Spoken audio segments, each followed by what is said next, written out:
never be a memory. And what's going on, Read My Lips people? We are back. Back like we ain't never left, baby. So, I've got some more Yang news for you guys that I think you're going to be interested in. So, a lot of people were talking to me about Yang calling for a Marshall Plan style initiative during all this turmoil with coronavirus and what's happening. And they wanted to know my thoughts. So I'll go into what he said, and then we'll delve into it a little bit together. So former presidential candidate Andrewyang is backing a massive economic infusion that would help restart the U.S. economy as companies and workers struggle to stay afloat during weeks of shelter-in-place orders across the country to stop the spread of coronavirus. In a tweet sent out on Friday, the former tech entrepreneur said the United States will need a Marshall Plan-style initiative to help rebuild hard-hit areas, jumpstart manufacturing, and remove trade barriers between the nations. So, people were hitting me up saying that Yang was calling for martial law. No. That's not what Yang was advocating for. Yang didn't send out a tweet saying he wanted martial law. So, very much different than what he's calling for. And I can see how, if you're not familiar with the subject, how you can say that, oh, yeah, martial law. Yang wants martial law. That's not what he's asking for. And, I it can be easy to misconstrue the two, but they are not one and the same. I'll tell you about the Marshall Plan and what that is, and then I'll tell you what martial law is and what that is, and we'll just go from there. So, the Marshall Plan, named after Secretary of State George Marshall, was a foreign assistance program. It began after World War II, and it was used to help rebuild war-torn regions, modernize industries, and slow the spread of communism. The U.S. committed close to $130 billion in today's dollars to the bailout plan, and it's often referenced when lawmakers propose large-scale economic programs. Yang called for a bottom-up approach in his follow-up tweets, stressing that politicians will need to listen to working-class people instead of corporate businesses if they intend to rebuild in the wake of 10 million unemployment claims. So yeah, in the last 2 weeks, 10 million people filed for unemployment. 6.6 million people in 1 week. That's insanity. Unprecedented. I've never heard of. I think the most ever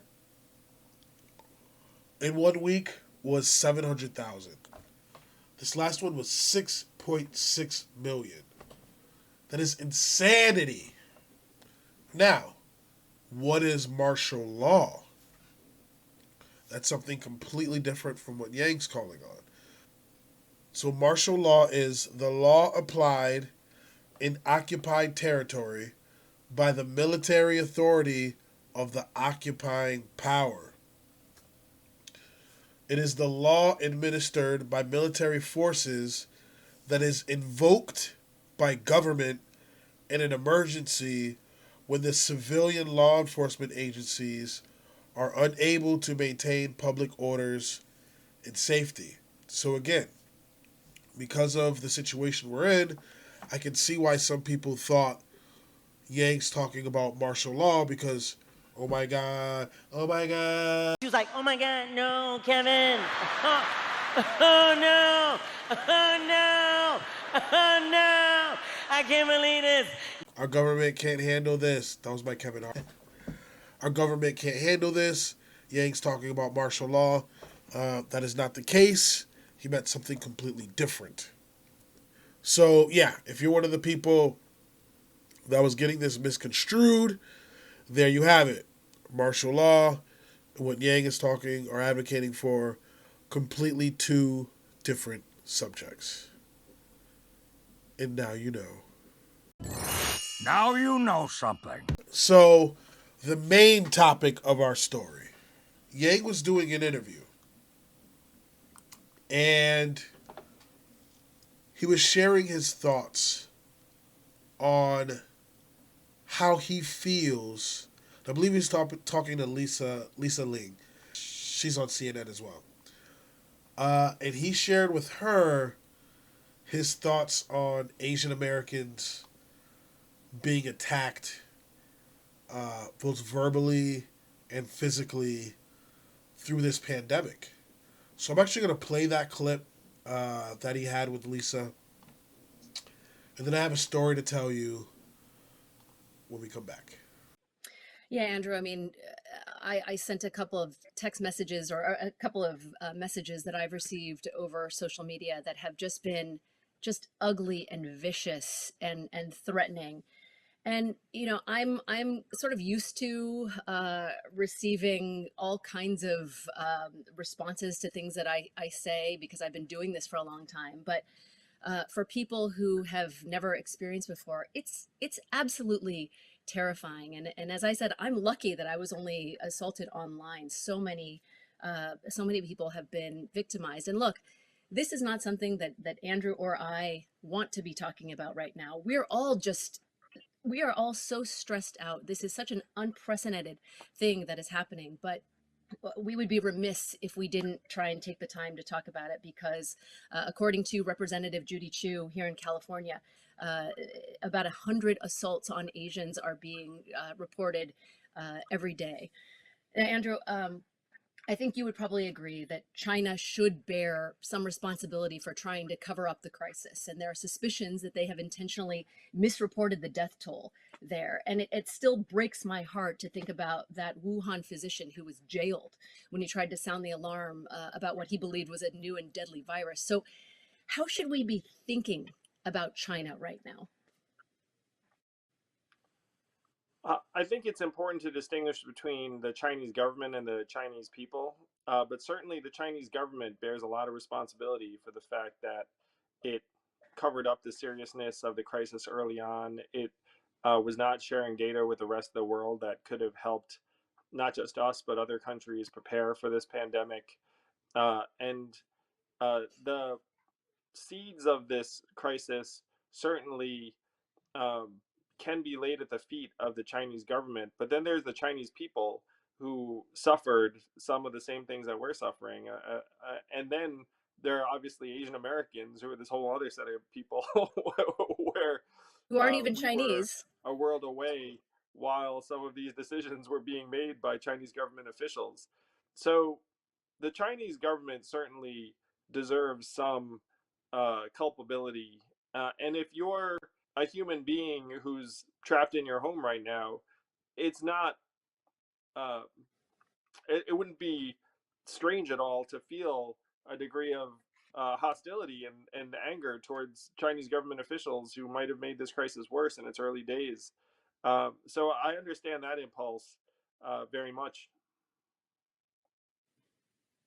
Yeah, I mean, it's so important that people make the distinction between the Chinese government and Chinese people and Asian Americans. Now, as we all know, the coronavirus would eventually become known as COVID-19. That is how everyone the world over has been referring to it. Now, months into the crisis, President Trump insisted on referring to it as the China virus. So many have said that the virus started there, so why shouldn't it be called the China virus? Andrew, what do you think about that? I don't see any positive value to calling it the China virus, except to incite hostility. I mean, it has a scientific name, and it's not like if you call it the coronavirus or COVID-19, that that somehow uh, obscures the fact that it originated in China. You know what I mean? Like that. Like there are a lot of things where they have a name that doesn't include the geographical origin, and in this case, including it just seems to me to be a way to incite hostility towards certainly the Chinese government, but also unfortunately Chinese people, and in this case, that extends to Chinese Americans and Asian Americans. I think that if it had been called the Chinese virus from the beginning, it might be one thing, but months into the crisis, to start calling it the China virus, I can't see how that wouldn't incite people. I do have to point out that President Trump did tweet about this characterization. He said it's very important that we totally protect our Asian American community in the United States and all around the world. They are amazing people, and the spreading of the virus is not their fault in any way, shape, or form. They will be working closely with us to get rid of it. We will prevail together. I appreciate that tweet from him, but Andrew, do you think the damage has already been done? Yeah, Chinese virus is definitely part of the lexicon at this point. And, I've heard of school children getting called the Chinese virus and being bullied mercilessly. And it's not like when Trump tweets something of a retraction several days later, all of a sudden, like, it changes that behavior. So um, to me, it's good that he did that, because at least it's an acknowledgement that calling it the Chinese virus has real impacts and consequences. But I don't think it somehow undoes the characterization or the impact it's having on um, hundreds of thousands of people around the country. So Andrew Yang said on Thursday that it is a heartbreaking phenomenon that Asian Americans have been the target of a growing number of racist and xenophobic attacks related to the coronavirus. He goes on to say, and it's just a heartbreaking phenomenon where, just like you, we're reacting to this the same way any other American does, which is with anxiety about the future and concern about what's going to happen to our families and neighbors.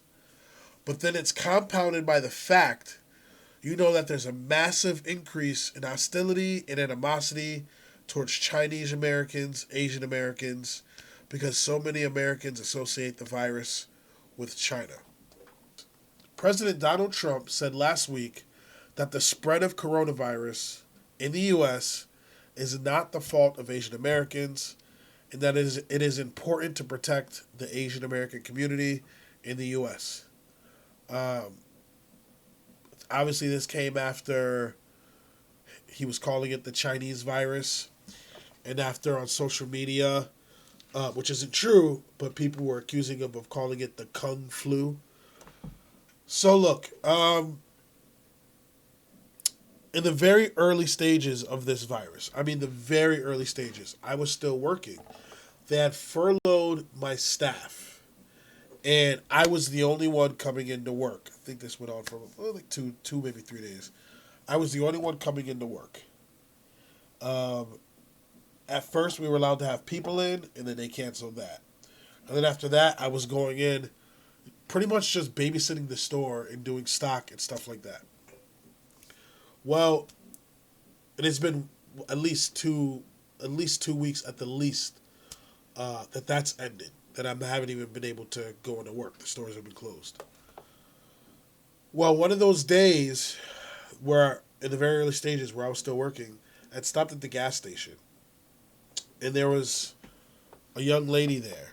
And she was masked up. She had the mask on. And she was crying. She was in the line crying to get the gas. And a guy there, who will remain nameless, asked her, "Why are you crying? Is it because you're sick? Did you get sick?" And she said, "No, I'm crying because a group of people drove by her and said if she takes that mask off, we'll skin you alive. We'll kill you." This was in the very early stages. This was in the very early, where we thought, I was like last month we'd be going back to work, or they thought. And she was like shaking. So I guess a group of cars came up to her and they told her if she takes that mask off, we'll skin you alive. we'll kill you. She was Asian American. I don't know, if she was Chinese American. I don't know if she was Japanese. I really don't know. I just know she's a fucking American. And that was like way early on. Before the Chinese virus was being said, before the Kung flu and all this other bullshit that Trump and social media has put out there. And I was like, yo, that's fucked up. And if I was out there, I would have cussed them the fuck out. And I would have said, skin me the fuck alive. That shit pissed me the fuck off. Two things that pissed me off. Keyboard warriors, where they can say whatever the fuck they want through a keyboard, but they would never say it to your face. And then shit like that. All she's doing is existing, bro. She just exists. She didn't ask for any of this shit. And you're going to skin her alive? So look, this is a real thing. This is a real thing. And I don't even look at Asian Americans as Asian Americans. I just see them as Americans. They wake up, eat, sleep, shit, breathe, live, love the same way I fucking do. And I will not tolerate anybody in any way, shape, and form attacking them.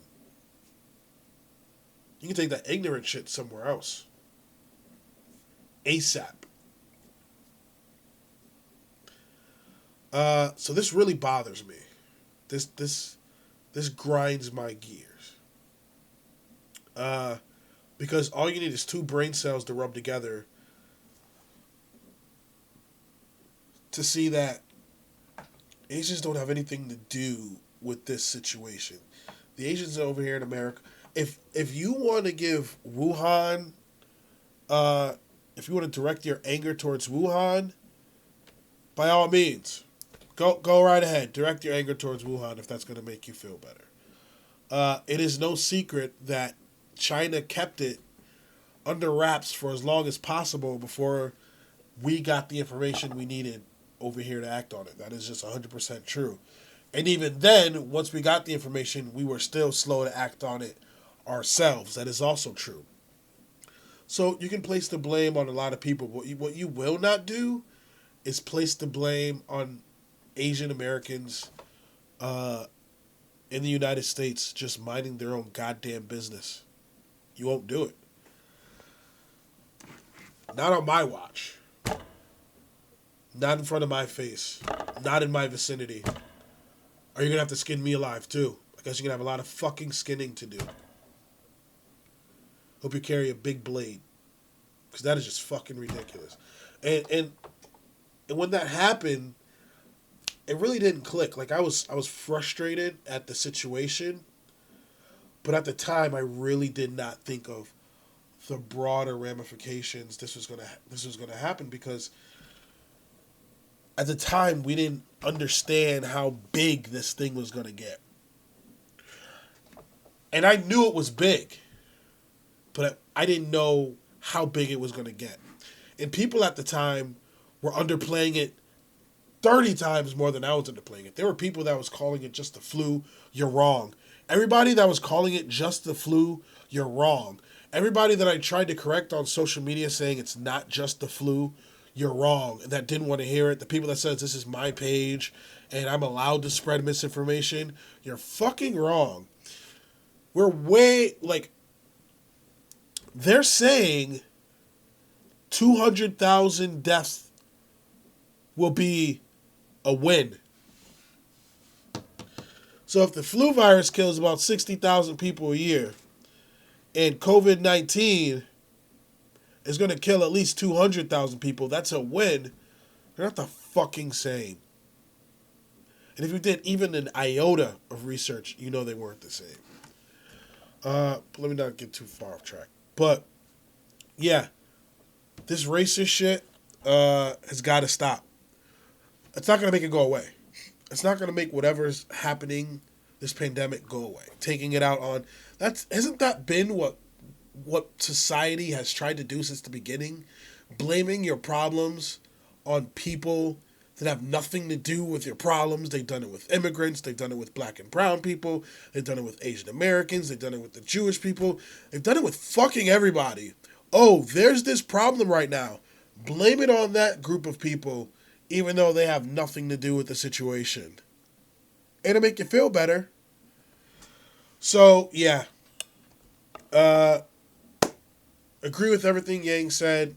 Agree with everything Lisa Ling said.